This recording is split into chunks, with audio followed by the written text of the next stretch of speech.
Sobat Jendela Cerita, malam ini akan membawa Anda masuk ke dunia yang tak semua orang berani menceritakannya. Malam ini, kami membawa sebuah kisah yang sempat viral beberapa tahun lalu. Kisah kehilangan seorang pendaki di jalur Cemoro Sewu yang hingga hari ini masih menyisakan pertanyaan.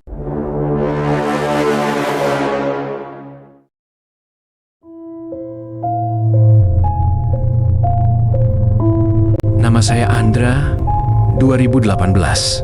Saya ikut tim pencarian ketika seorang pendaki bernama Raka dilaporkan hilang. Hilangnya aneh, dia menghilang di depan mata.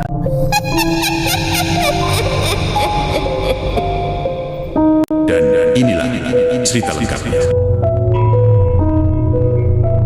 Kami mulai naik sekitar jam 4 sore. Matahari sudah hampir tenggelam, menyisakan warna oranye gelap di balik punggungan bukit. Jalur Cemoro Sewu biasanya ramai, tapi sore itu hanya ada kami berlima.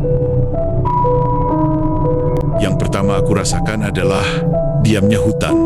Tidak ada serangga, tidak ada suara langkah pendaki dari bawah.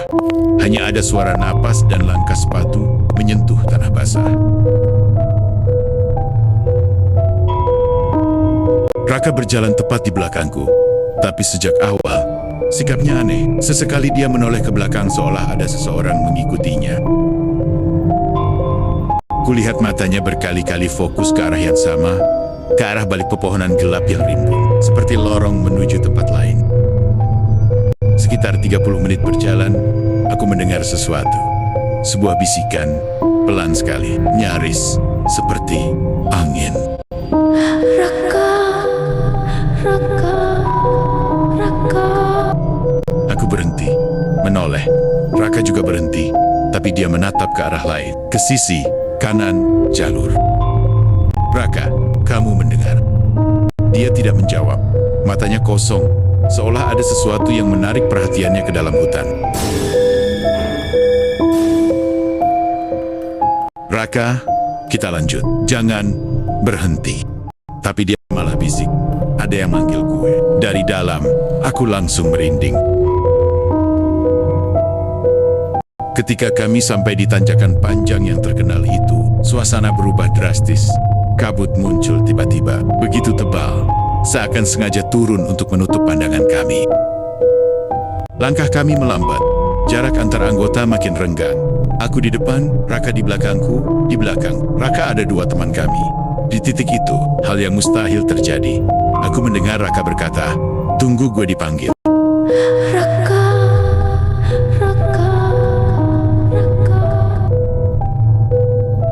Aku menoleh, dan tidak ada siapa-siapa. Tidak ada, hanya kabut, kosong. Teman kami di belakang berteriak panik. "Tadi dia di sini, baru 1 detik." 1 detik, dan manusia dewasa bisa hilang begitu saja. Tidak mungkin, kecuali ada yang menariknya. Kami langsung menyalakan senter, mencari di kanan kiri jalur. Tapi kabutnya makin pekat. Cahaya senter seperti diserap, tidak menembus lebih dari 1 meter. Malam itu kami menyisir area sekitar hilangnya Raka. Tapi hal-hal aneh mulai terjadi. Pertama, jalur tiba-tiba bercabang. Padahal Cemoro Sewu, jalurnya lurus. Tapi malam itu ada 3 jalur baru, seolah baru dibuka beberapa jam lalu. Kedua, dari cabang paling kanan, tercium bau melati. Aneh, ini ketinggian 2000 meter. Tidak mungkin ada wangi bunga sekuat itu. Ketiga, setiap kali kami diam, langkah kaki seperti mengikuti dari belakang.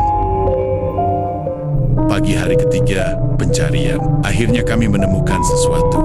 Jaket Raka tergantung rapi di ranting pohon setinggi hampir 3 meter. Seolah ada seseorang yang meletakkannya di sana.